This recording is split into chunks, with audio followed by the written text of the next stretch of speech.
right, fabulous. Well, thank you. We'll get started. We have 30 minutes, so it's not a long time, especially with 3 fantastic panelists. So we'll try to pause for a second, but we'll try to move through and save a little bit of room at the end for audience questions. So I'm going to ask the panelists to very quickly introduce themselves because I feel like folks do that better than I would. Do we have microphones for everybody? No, we're having technical difficulties. Okay. We We can share. Yeah, that'd be perfect. Amazing. All right, so we'll start with you. Good afternoon, everybody. My name is. Is it working? Oh, testing 1, 2, 3. Yes. Okay, wonderful. Good afternoon, everybody. My name is Troy Duffie. I'm Director of Financial Markets at the Milken Institute. It's good to see some friends in the room. I see Melissa Fenton from CUP. It's wonderful to be here. The Milken Institute is a nonprofit, nonpartisan think tank based in Santa Monica, California, with offices in Miami, in Abu Dhabi, in London, in New York, and I'm based in the office in Washington, D.C. Amazing. All right, good afternoon, everyone. Is this mic on? Can you hear me? All right. Hi, my name is Ken Ebie. I'm the founder and principal of Ebie Strategies. We're an economic development and capital access strategy firm. I came to my work as a consultant previously having led New York City's Black Entrepreneurship Initiative, Black Entrepreneurs NYC, out of the New York City Department of Small Business Services, and where we connected over 6,000 individuals with information and resources on how to start and scale their businesses and how to access government contracting opportunities, and overall gain a sense of the small business and entrepreneurial ecosystem in New York City. So I'm a lawyer by training. I am an economic development advocate and specialist, and really happy to be here on this panel. So thank you. I'm also strategic advisor to a Smart City Expo. So I wanted to give a shout out to the amazing Artie Tandon for bringing us all together. She's a phenomenal force of nature. So glad that we're here today. Absolutely. Great, nice to see you all. I am David Lefer. I'm a professor at NYU's School of Engineering, which is called Tandon School of Engineering. I'm not sure if it's related to Artie, but I got to ask her. So I'm a director of the Innovation and Technology Forum. I'm a co-director of something called the Institute for the Convergence of Innovation and Entrepreneurship. I'm a startup founder. I did a tech startup a number of years ago. Basically made phasers for the US Navy. But yeah, I've been teaching and writing a lot about innovation and entrepreneurship for a few decades now. All right, amazing. So let's kind of kick off on a little bit of a broad space, and then we'll start narrowing down, and then hopefully by the time we get to audience questions, we will have done a little bit of everything. So the 3 of you have very different perspectives and very different experiences. So kind of just setting the stage, how do you each see AI, especially recently, where it's accelerated so quickly and accelerated into the mainstream so quickly and been such a topic of conversation, affecting and impacting the entrepreneurial landscape and business creation? Okay, I'll start. It's a very broad question, but a really important question, right? We all want to know the answer. And I think one problem with trying to understand AI is that it's progressing exponentially, right? So anytime we think we know something, you wait a month and there's some new development that we didn't expect. It will not replace entrepreneurs, to bring it to the topic of this talk. There will definitely be a place for entrepreneurs and for humans in it. That said, AI and entrepreneurship is like having a whole research team at your beck and call. I think one thing we'll do will make startups much smaller. You won't need a whole team because one person with a really good AI tool will be able to replace all these people. I mean, one of the most important aspects of teaching entrepreneurship is understanding how to get students to, and I teach at an engineering school, so the engineering mindset is I'll build a technology and then I'll find a problem that it will solve. Whereas what you really need to do to be successful is to find a problem that you fall in love with, customers and users who really have this problem, and then you develop a technology in tandem with their needs, right? So AI will be really, really useful for helping you do research and giving you ideas to bounce things off of. And I'll just give one example, which is MIT probably is the most advanced school right now in terms of using AI and entrepreneurship. So their director of entrepreneurship, Bill Ollett, helped develop this tool called the Jetpack. And it's amazing. I encourage you to Google it, go to YouTube, and you can see what people do, what students and faculty do using this Jetpack. It's like an interactive way of of getting research done in seconds that would take a team of people, of startup founders, weeks or months to do. So it's accelerated it. But there definitely, the human element is really important. So I'll leave it at that. That's really interesting, David. I think I'd answer that in a couple dimensions.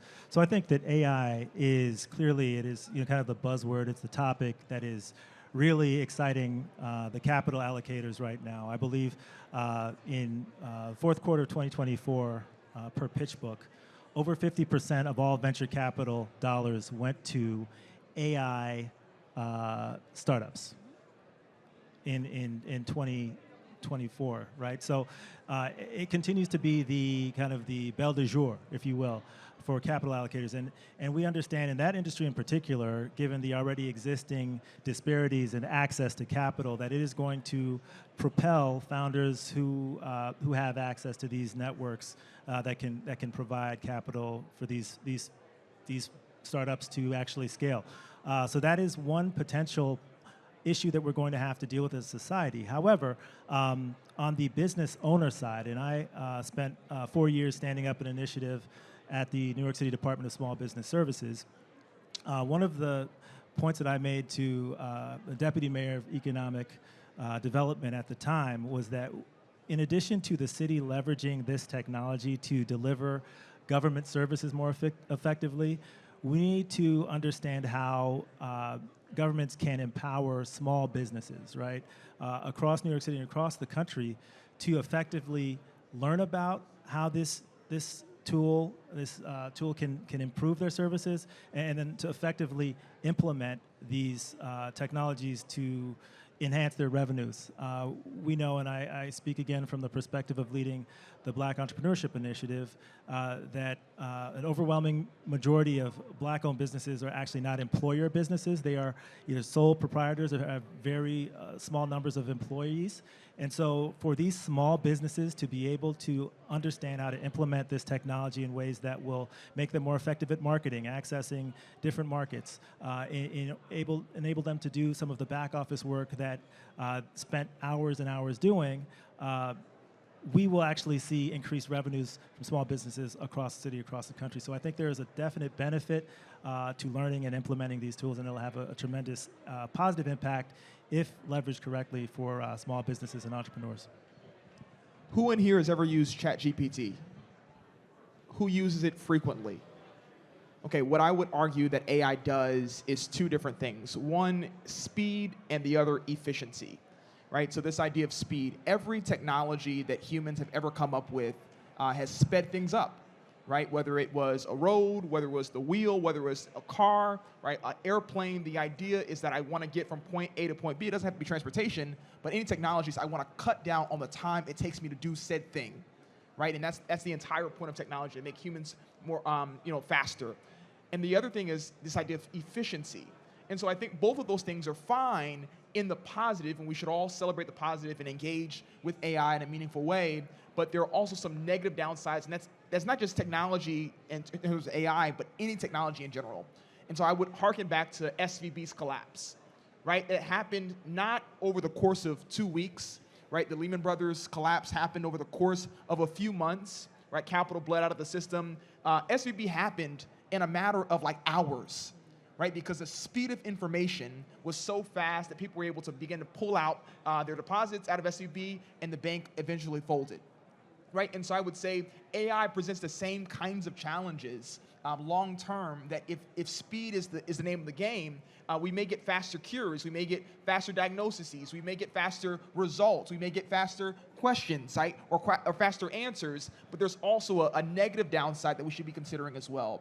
And then this idea of efficiency. I think we want to be efficient with our time, but the question is then also, what is inefficient, right? What is considered inefficient, and who is inefficient? And so without a doubt, AI is going to make our jobs, right? The way we spend our time and the way we are currently spending our time, that's only going to get better, right? We're going to spend time on the things that are most necessary and not on the mundane. But this idea of what and who gets left out of the quote unquote efficiency box, I think should be something we should be thinking about. Absolutely, thank you. So thinking both kind of a little bit more, still on the positive side, what industries have you all seen that you're most intrigued by or have seen the most promise for in terms of AI-driven innovation? And are there any under the radar opportunities or sectors that you're particularly excited about when you look ahead for whoever wants to start?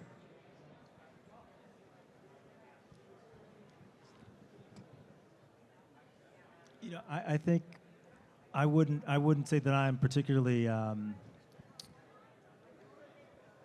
locked in on any particular companies that are providing these solutions, but I am really excited about the notion of small businesses. I'm really excited about the notion of small businesses being able to leverage this technology to really enhance what have typically been the types of revenues that medium-sized or larger businesses have been able to access.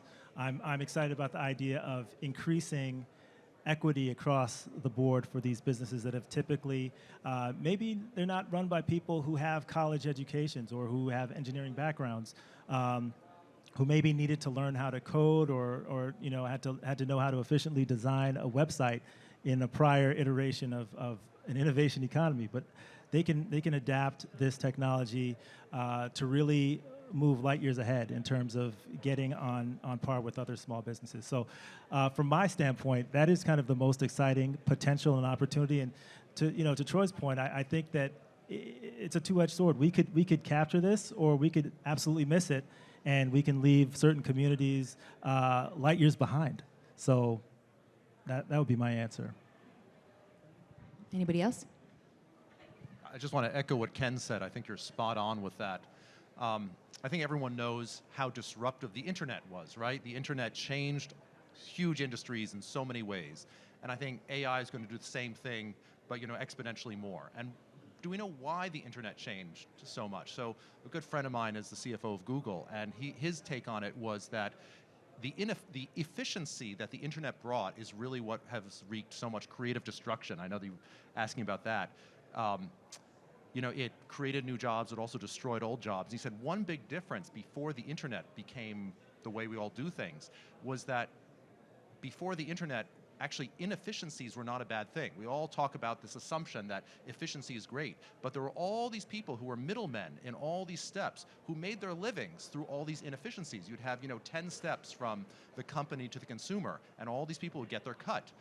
And as that just got removed from the economy, suddenly, it caused a lot of economic chaos, right? All these people lose their jobs, companies, industries go out of business because they were predicated on inefficiencies. And now that you can just click on something on Amazon and it comes right from China to your door and you don't have all these middlemen, it's really, caused a lot of creative destruction. I think AI is just going to do that, but on steroids. What at the same time the internet did, and I think AI will also do, is that it lowered the barriers for entry. So now basically if you're in the internet advertising business, you have Facebook and Google control like 90% of the market. And the old days, like what was it, Hertz proudly said we're number 2, right? There's no number 2 anymore, right? You're either the top big fish or you're this tiny little minnow somewhere and you're hoping to maybe get acquired. Every now and then one can get over this hump, but there's this chasm now between the startups and the big players, right? And before you had sort of this linear scale of like people in the bottom, the middle, getting toward the top, and then the top. And now it's just basically some small people here, nothing, and then the big players. But what I think the internet and AI will do is going to allow a lot more small players. So it encourages, as you're saying, small business to get in the game. And you can do it with a lot fewer resources. As you're saying, you don't need to code anymore, right? You can just ask. You go to, try it on ChatGPT, try it on some of these engines, but you'll just see it will actually create entire apps for you that you can just add to your phone. So people can do that. There'll be more access, I think, in some ways, although there are other issues we talked about where there'll be less access. But I think you're going to have a lot more small players, and maybe some of them will be able to cross the chasm to the big game. But I think that we're going to see a lot more economic dislocation because of this deepening chasm between the top and the bottom. Yeah, I think I raised major questions around does the ceiling, or rather does the floor get raised on what's possible? You talk about this idea of what are small businesses able to achieve, both from a revenue perspective and from an efficiency perspective in terms of on a day-to-day basis. So I think that's really important. I think every industry has a chance to be disrupted in terms of what's powerful. I would say more because of how capital flows presently. And so if you are, a large organization or a middle market company, you probably can get business, with Citigroup or with JP Morgan Chase or with, one of the regional banks. If you're a small business and your books aren't in order, you're a small business, you're a sole proprietor, you're a small business and you don't have, meaningful revenues, it's hard to kind of make the case. And so you're relegated to a relatively inefficient CDFI market, a relatively inefficient MDI market. And so for those players to be able to get capital out more quickly, right, to come to a loan decision more quickly, to get more capital to small businesses, I think makes that market more efficient, which gives, I think, small businesses a chance to compete in a different way. And so I think that's a really powerful thing to maybe consider on like how capital flows. And capital flows, I like this phrase, where it knows. Right, capital flows where it knows. And so a CDFI community that has been in a community for a long period of time, that has deep relationships, if they're able to be more efficient with how that capital gets out, it's a really powerful tool to kind of push entrepreneurship forward. Well, so let's double click on this access piece that also we were talking about backstage a little bit. AI, effective and efficient use of AI is very heavily driven by, to your point, capital, but the other kind of leg on that stool is data, right? Access to a lot of data. So how do we, is AI-driven kind of innovation already this kind of well-funded playground? How much room is there for people to really bootstrap their way in? How do we prevent that from becoming entrenched? And how do we keep those on-ramps open and available and kind of well-greased for very different types of entrepreneurs to enter that space? Sure. We were talking back, I want to continue this conversation for like hours because we had this really interesting conversation backstage about access. One conception I've seen of AI is it's useful with three things, right? The first thing you need to have a good AI is a good data set, right? And that's going to be an issue of access because not everyone who's either using or creating an AI will actually have access to big data sets. That's very expensive to get. The second thing you need is actually good algorithms, right? You need people to program it well and actually create a good, make use of that data set. But you need a third element too. And the third element is basically what's called prompt engineering or prompt creativity. And that's really hard. That's the human element.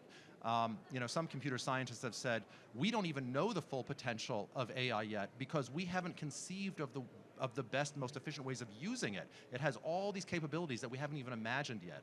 And Kevin Kelly, the founder of Wired magazine and great tech visionary, said that computers are for answers, humans are for questions.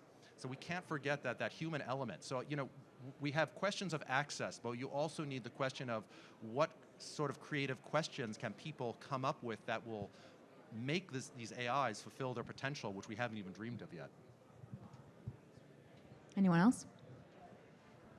I love to dive in on this idea of access, going back to our examples around the internet. There were intentional placements of supercomputers around the country, right, at major university systems to allow people, specifically university systems, but also in that community, to engage with the computer. And many of the folks who engaged with them went on to be very successful. Mark Andreessen is one of them. Bill Gates is another one of them. Just exposing people to that level of access was really, really important at the beginning of the internet age. I would go a step further and say I think there's a role for government to play to make sure that those data sets that could be proprietary are available to the public, which makes access a lot more achievable.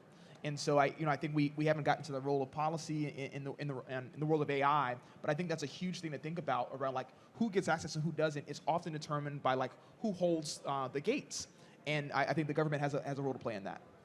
Absolutely. And kind of a quick comment or a quick question, since we were talking a bit about job creation and job displacement. And earlier we were talking backstage about kind of the skills component of that, right? So as much as there is an incredible amount of opportunity that's created by this technology, flooding the market, there's also expected to be mass job displacement. And kind of as a secondary piece, which is what we were talking earlier, potentially some skill gaps that are evolved around how, earlier generations are using or not using AI. So kind of what is the role of the founder and the entrepreneur in this space? Is this a net positive? Is this a net negative? Like how are we me, kind of from your perspective and what you're seeing in your very different kind of milieus, what are you seeing as what's promising, what entrepreneurs should keep in mind? How do we hedge for that?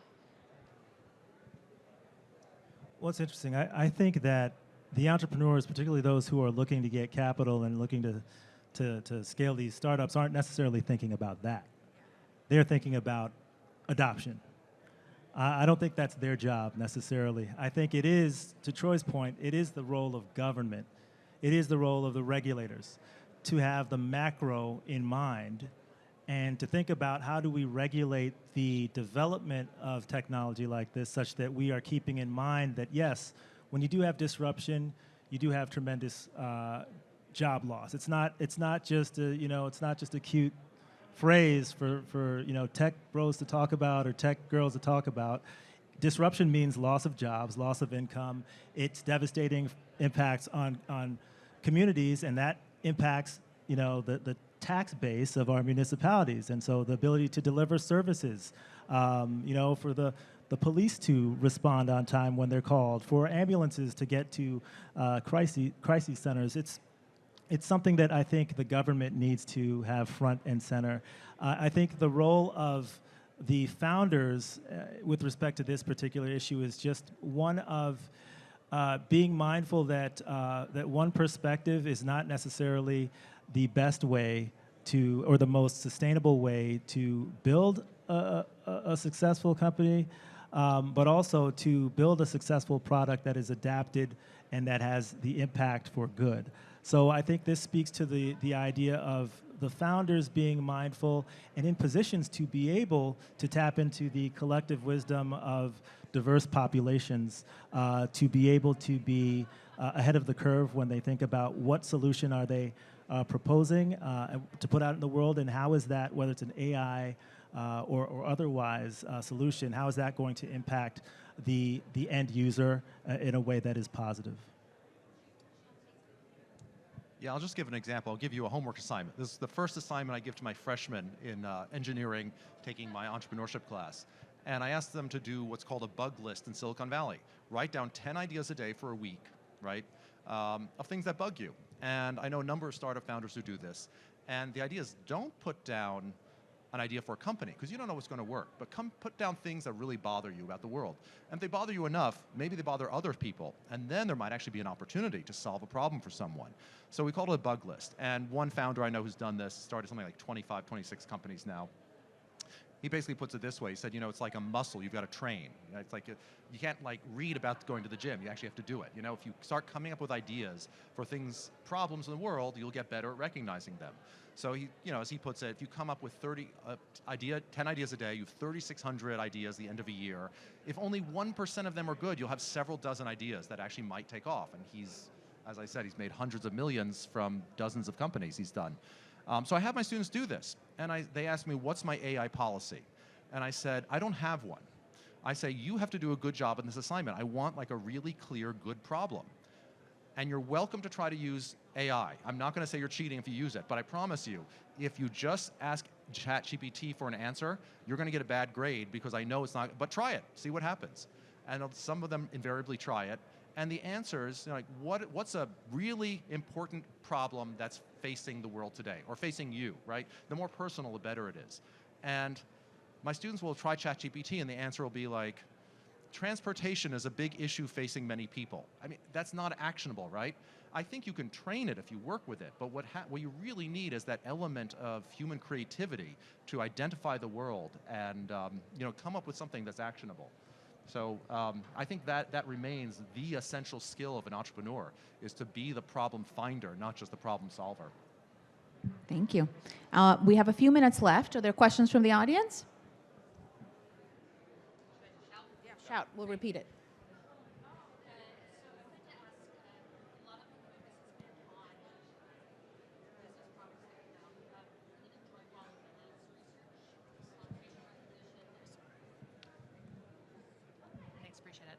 All right, Kenneth, you're probably familiar with this, but Joy Ballamy, I'll bring it back to you, but Joy Ballamy needs research on rolling out facial recognition technology in lower-income communities around the world, definitely in New York City. Can you not hear me? Hello.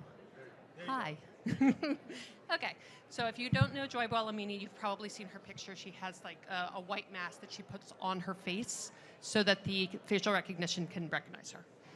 Okay, so there's been a lot of innovative smart city tools that are rolled out to let people go into where they work or where they live.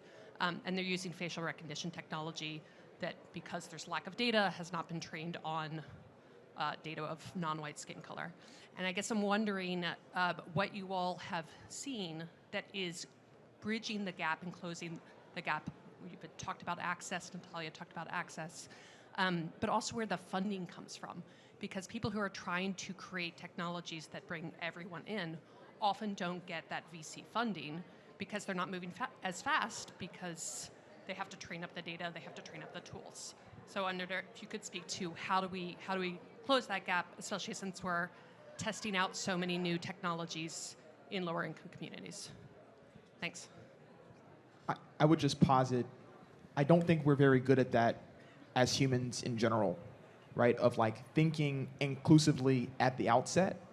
Often what happens is you get to a certain point, you say, boy, there's a big chasm here. We should do something about it. I have a colleague who's spoken on the Milken Global stage, who was one of the chief product designers at Google around Google Maps, and was responsible for designing Google Maps to be offline. And it was like, the perspective was, well, why do we need to do this? People in the United States have really reliable internet. It's not really a necessary piece there. And she goes into, well, at some point, once we got done, it was really effective. She was traveling to Costa Rica, and like there was not reliable internet access. And so them beginning to shift the perspective of like, how do we have inclusive design altogether, provided a great product for everybody else. I think it's going to take us some time to get there. I think, to your point, the reality of like how capital has flowed historically, it has flowed to a specific set of folks, and I think that will continue. And I think that chasm creates opportunity for folks to say, hey, look at the chasm, and we need funding to kind of close that gap. I think that's a scary way of putting that, but I think that's my initial read on how things are going presently. Yeah, just to piggyback on that, I think that is kind of the fundamental design flaw, right? We get into a situation, we realize that we don't have folks who can kind of help us navigate, or we get into a market, we realize that we're not, experientially adept in dealing with kind of diverse viewpoints or whatever it is, and then we try to figure out essentially a plug for that, right?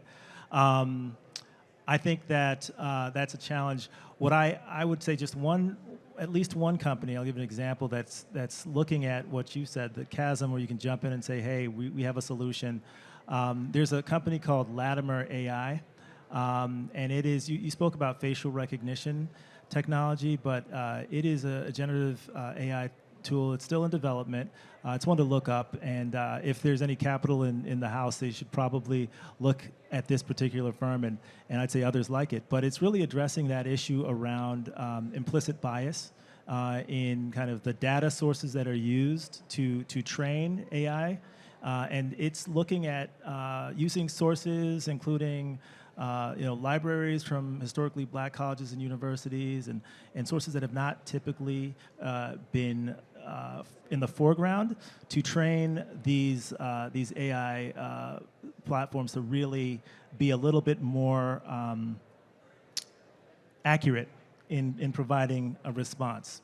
So that's one to look up, and there are others like it, but I think that getting a spotlight on those founders and those firms, and supporting the accelerators that are providing opportunities for those startups to get those ideas, to market, I think is a start. And there's likely a role both for the creator side and the regulator side to play in kind of how we think about ethically developing using AI. So, absolutely. Another question before we close? Go ahead.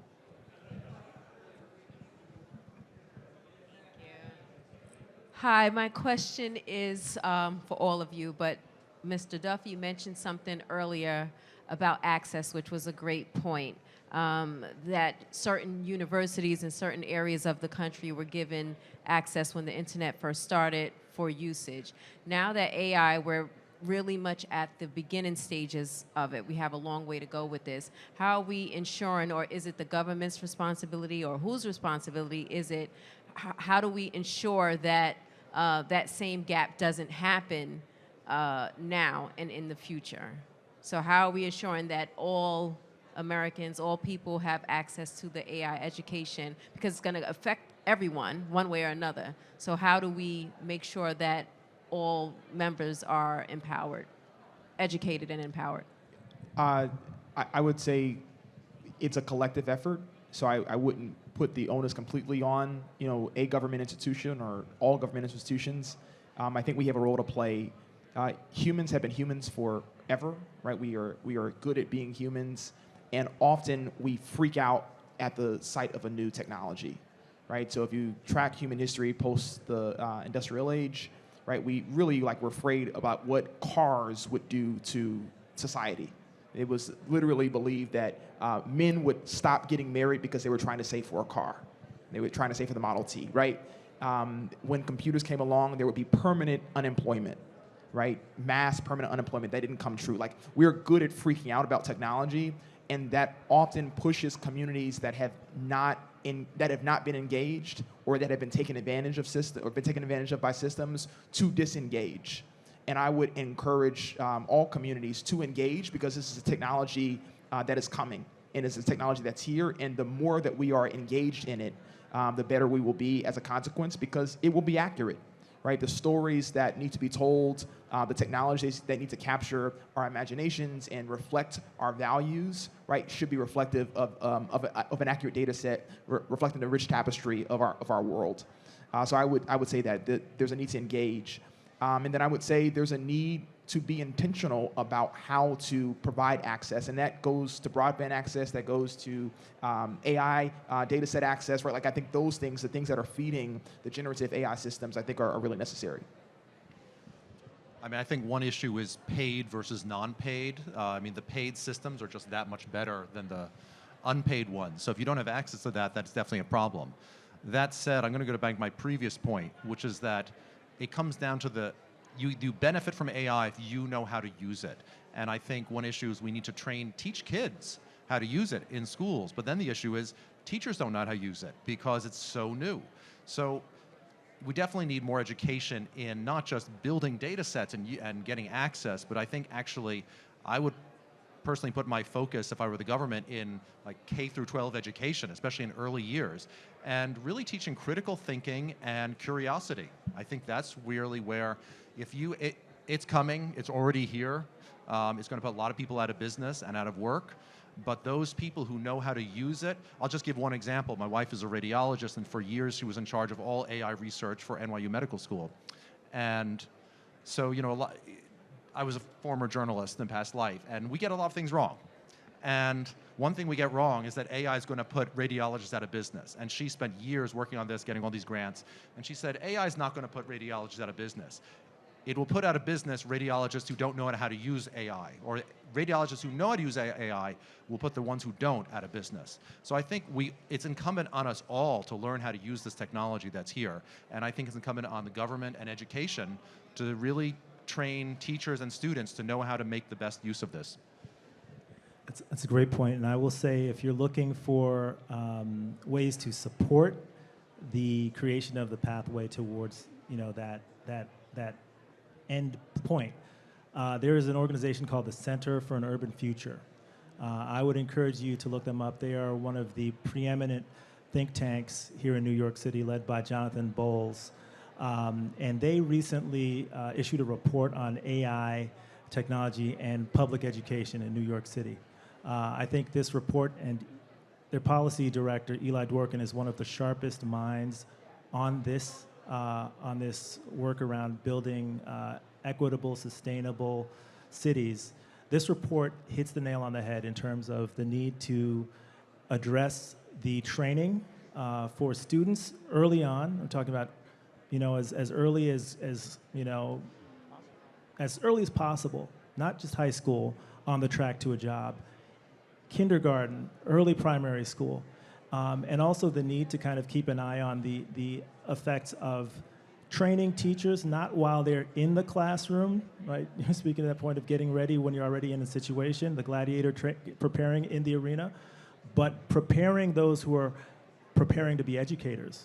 So it's about getting way ahead of the curve because, as David said, this technology, and Troy said, this technology is designed to move at light speed. It's speed and efficiency, and if you're not on board early, you'll be left out and left behind with speed and efficiency.